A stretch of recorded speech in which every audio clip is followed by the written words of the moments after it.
Well, alright, people, as you see there, that is my new Raw intro there. You'll be seeing that at the beginning of my Raw reviews from now on. So I thought it was pretty good idea. I guess let me know what you think about it. But yeah, I mean, I thought it was a good idea. So that will be at the beginning of the Raw reviews from now on. So let's get into the Raw review now. Thought the show was wasn't horrible. It has a few good things in there, but still overall, it's a 3-hour show. It has a lot of filler, has a lot of shit in it. So overall, still not a good show really. So oh, and by the way, my new T-shirt here, Hillary for Prison T-shirt there. I thought it was a pretty nice T-shirt, but anyway, let's get into this show here. We get the show started off with the New Day Vaudevillains, Enzo and Cass in the club cutting a promo here, or it's just Gallows and Anderson cutting a promo here. Thought it was okay. It was okay at best. I mean, you got the New Day out there with Enzo and Cass, and they're joking about Francesca. It was kind of funny and childish at the same time, I want to say, because they're joking about like fucking a trombone.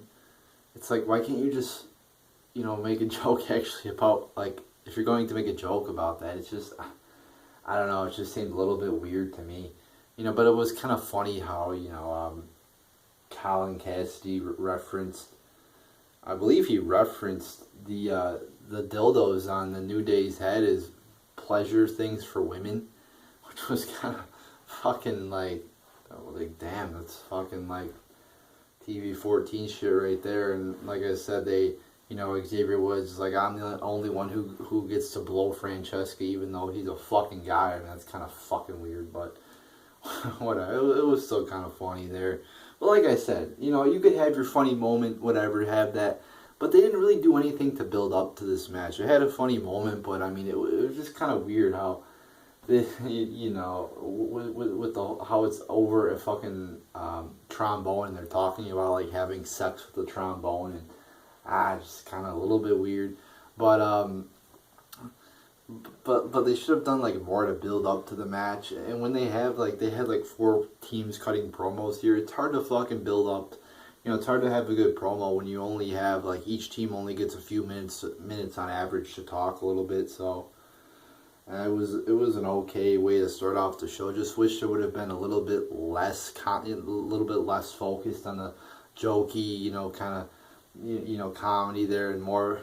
You could still do that. I'm saying do that. You got to have some comedy on a show like this, but try to build up to the fucking match a little bit.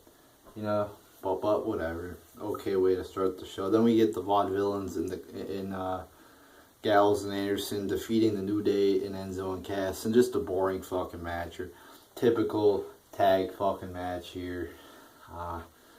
It's just the tag matches in this company are just the same fucking format. The heel team will isolate a member of the face team for like 5 or 10 minutes, and they'll hit the hot tag, and then the match will fucking end up one way. Either the heel or face team will win. And this was same fucking format here, boring fucking match. 1 out of 5 stars. And I want to talk about right here a few backstage segments. You have a Darren Young, because like we've been seeing these Darren Young promos on TV for about a month now, where Bob Backlund is being his life coach. I mean, this is what I've been harping on. These fucking retarded ass gimmicks that this creative team is coming up with. Fucking you first off, Darren Young has never been great, so you cannot say make Darren Young great again when he's never been great. You could say make Darren Young great, but don't say again, because he's never been great. And I think everybody can agree on that. Okay, so, and they can even come up with their own catchphrase. They have to steal Donald Trump's catchphrase, who obviously, by my t-shirt, you could probably guess I like Donald Trump, but that's besides the point. They have to steal his catchphrase. It's because they can't create their own. I mean, they're lazy fucks there in WWE. And it just looks gay as fuck. You got Bob Backlund, mentoring Darren Young. It's just fucking weird as hell. Then you have Kane returning. Kane fucking returns. And he's still looking like a total fucking dumbass. in a fucking suit. I mean, he was a fucking legend with his demon character, and everybody loved him. And now he's in a fucking suit. You know, Stephanie, can I be director of operations again? I'm trying. Here's my resume, Stephanie. I'm this great, you know, well-charactered individual now. I mean, holy fucking shit, dude. I mean, is he gonna get down on his knees like Big Show and fucking, you know, start crying and begging for a job? I mean, this is fucking pathetic. Then we have Titus O'Neil's doing his entrance. He's coming, you know, probably to a no reaction. And then Rusev attacks him from behind. I mean, it's not that... And this is what I'm talking about. Like, I'm watching this product for a long fucking time now. It's just basic fucking booking. There's nothing intricate about somebody being attacked in his entrance from behind. We've seen it before. It's not anything that, you know... I mean, I could have thought of that. It's not anything that's interesting or that's going to leave a memory in your mind. Because it's been done before, and it's just a basic fucking thing that people have been doing in this company for a long ass time now. So that was pretty ordinary and dumb, and nobody really cares about the U.S. title feud between Rusev and Titus O'Neil. I mean, I saw Rusev tweeted out that he wants to fight Brock Lesnar in UFC. I mean, this guy is such a fucking dumbass. I mean, what the fuck? I mean... I don't know.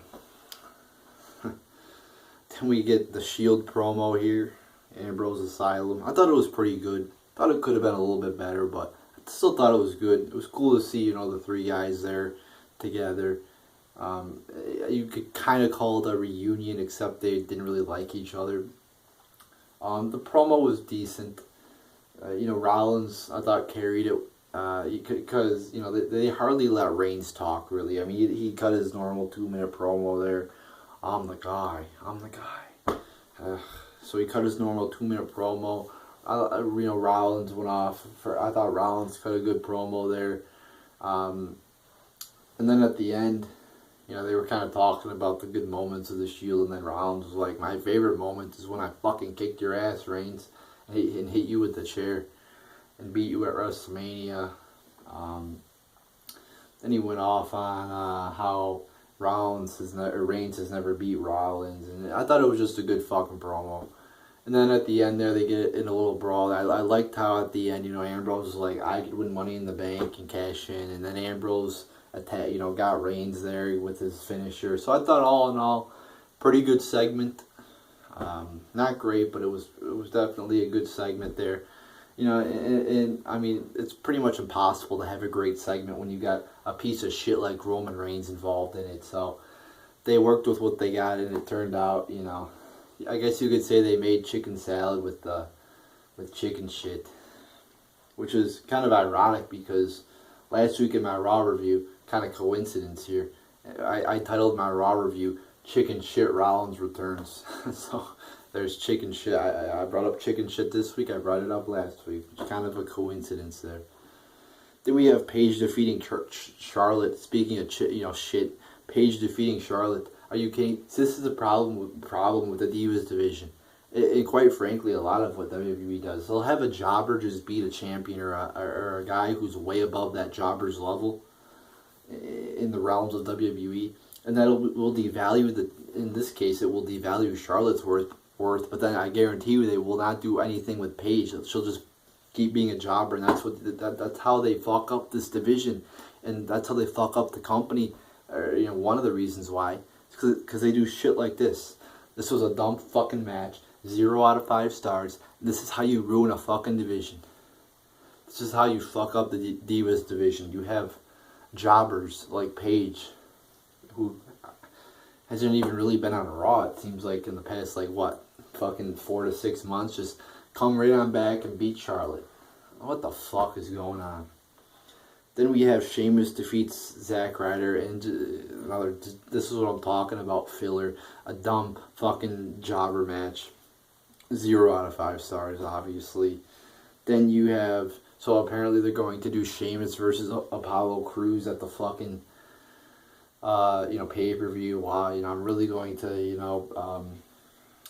I can't wait to see that match. I'm gonna make sure I get home at fucking 7:30 so I can really watch the fucking kickoff, because that's just going to be, the match of the century right there.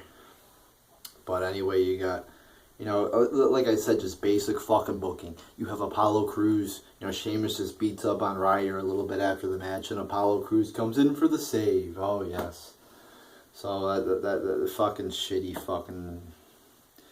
fucking match and shitty fucking thing where Apollo Crews for the save. Ugh. How many fucking times have we seen that? Then we have Zayn defeating Cesaro in a match that I just thought was too fucking... these two people have put on some of the most classic matches I've probably ever seen in WWE. And so you figured that, okay, they're in a match together on Raw. They're going to give them... They should have given them 20-25 minutes to just put on a great fucking match.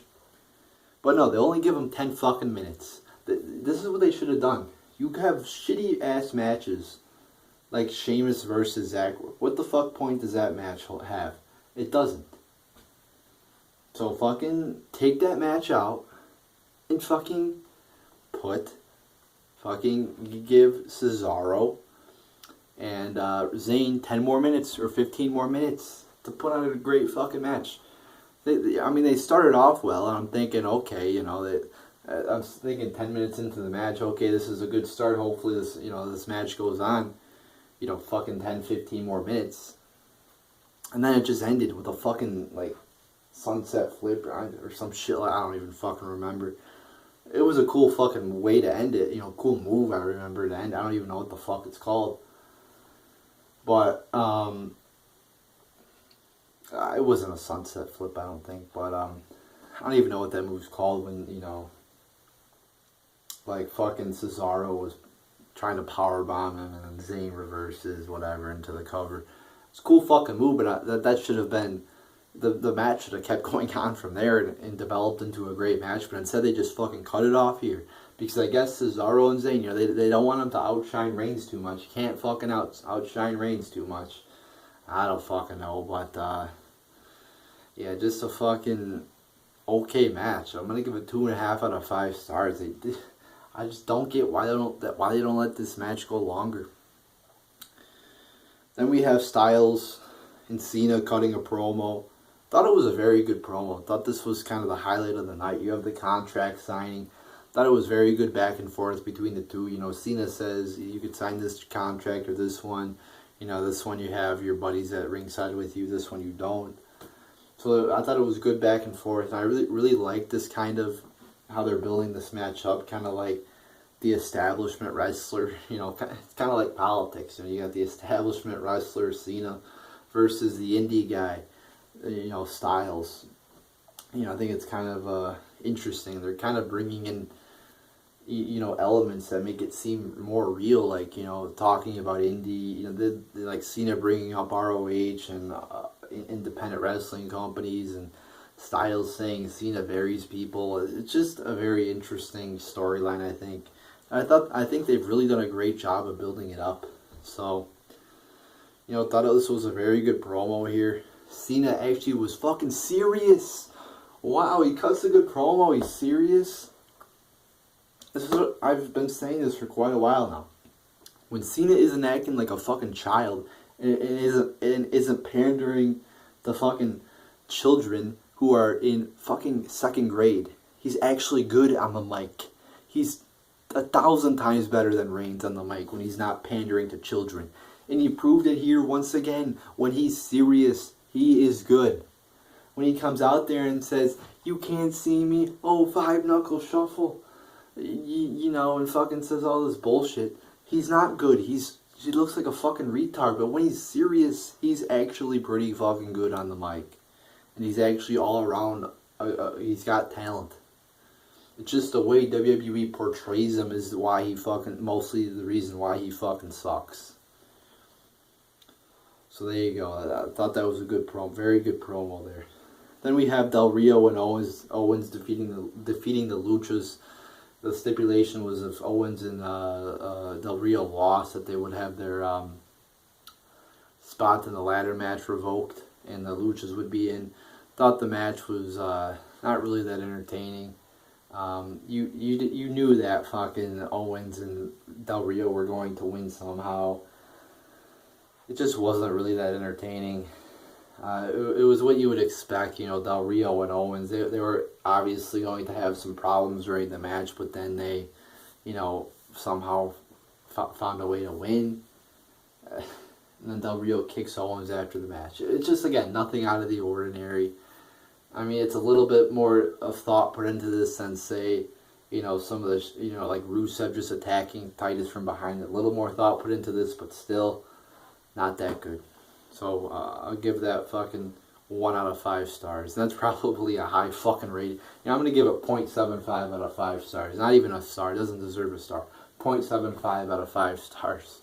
Then we have your main event.